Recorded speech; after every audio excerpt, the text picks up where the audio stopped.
ओम नमः शिवाय। आज हम लोग बहुत इंपॉर्टेंट टॉपिक पे बात करेंगे जो है पितृपक्ष के बारे में। पितृपक्ष में हम लोगों को कैसे अपने धन योग को और अपने राजयोग को एक्टिवेट करना है, इसके बारे में बात करेंगे। और हमें क्या करना है, क्या नहीं करना है, उसके बारे में भी हम लोग बात करेंगे। और हमें कैसे अपनी बात को सीधे अपने पितरों के द्वारा ईश्वर तक पहुंचाना, यानी पितृलोक से ईश्वर लोक तक पहुंचाना, उसके बारे में हम बात करेंगे, जो कि बहुत इंपॉर्टेंट है। तो चलिए लेट ना करके स्टार्ट करते हैं, जिन चीजों से आपको फायदा हो सके। क्यों पितृपक्ष में किए हुए दान ज्यादा महत्वपूर्ण हो जाते हैं, वो मैं आपसे सबसे पहले बात करूंगी। जब हमारे पूर्वज या पितृ जो भी हैं, कई बार क्या होता है, किसी की अकाल मृत्यु हो जाती है, दुर्घटना में कोई भी चला जाता है, तो वो अपने बहुत सारे अधूरे काम छोड़ जाता है, क्योंकि प्लानिंग नहीं होती किसी भी चीज की। तो इन पितृपक्ष में जो भी हम दान पुण्य धर्म करते हैं, वो सीधे उन तक पहुंचता है। इसीलिए कहते हैं कि आप कुछ करिए मत करिए, लेकिन अपने पितरों का तर्पण जरूर करिए। वो कोई भी कर सकता है, छोटा बड़ा बच्चा।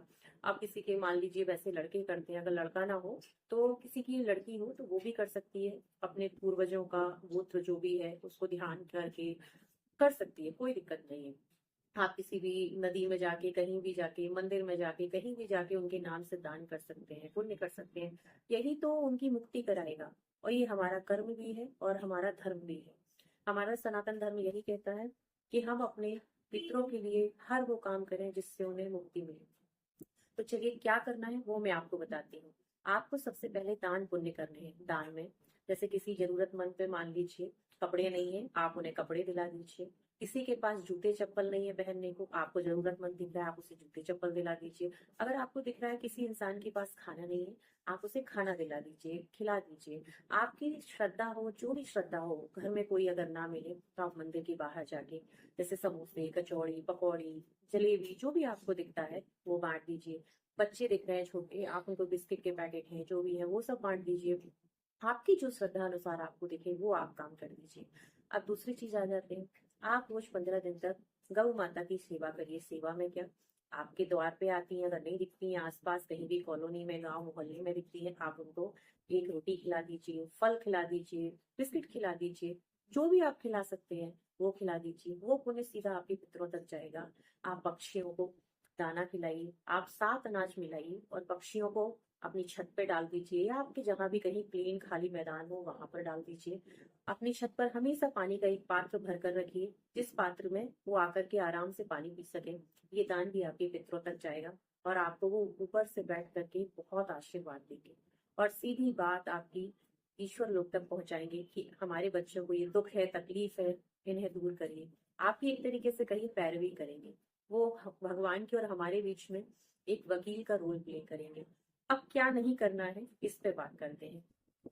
हाँ, एक और चीज, अगर आप किसी ब्राह्मण को बुलाते हैं, उनको इनवाइट करते हैं खाने के लिए, तो जब वो जाएं तो उनको एक छाता जरूर दीजिएगा और ऑन करके टॉर्च दीजिएगा। अभी हमने उन्हें इनवाइट किया था, अब हम उन्हें श्रद्धा से भेज रहे हैं, जिससे उनके रास्ते में कोई दिक्कत ना आए। तो टॉर्च और छाता बहुत इंपॉर्टेंट है, इसे जरूर दीजिएगा। चलिए अब बात करते हैं कि क्या नहीं करना है।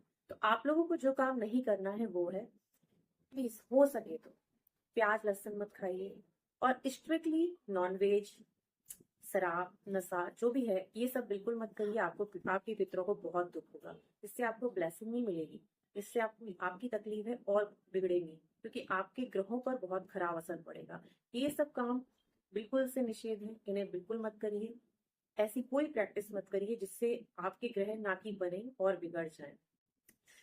अगर मैंने जो भी आप लोगों को जो भी चीजें बताई हैं, आप वो सब करते हैं ना, तो इससे आपके धन योग राजयोग बहुत एक्टिवेट हो जाएंगे। आपकी जीवन में जितनी भी परेशानियां चल रही हैं वो काफी हद तक दूर हो जाएंगी। मैं 100% नहीं बोलूंगी, क्योंकि 100% कुछ भी नहीं होता है।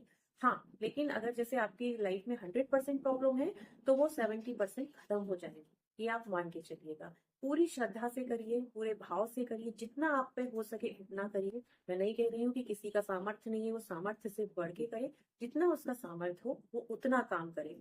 और ये बात आप ध्यान रखिए कि पूजा पाठ बिल्कुल करते रहना चाहिए जितना भी हो सके।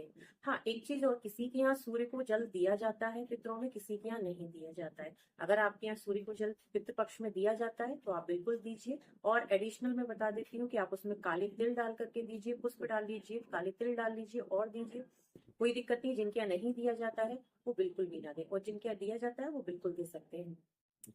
तो मैं अपनी इस चर्चा को यहीं विराम दूंगी। अगर आपको मेरे वीडियो अच्छा लगे प्लीज सब्सक्राइब करिए और मेरे इस चैनल को शेयर करिए।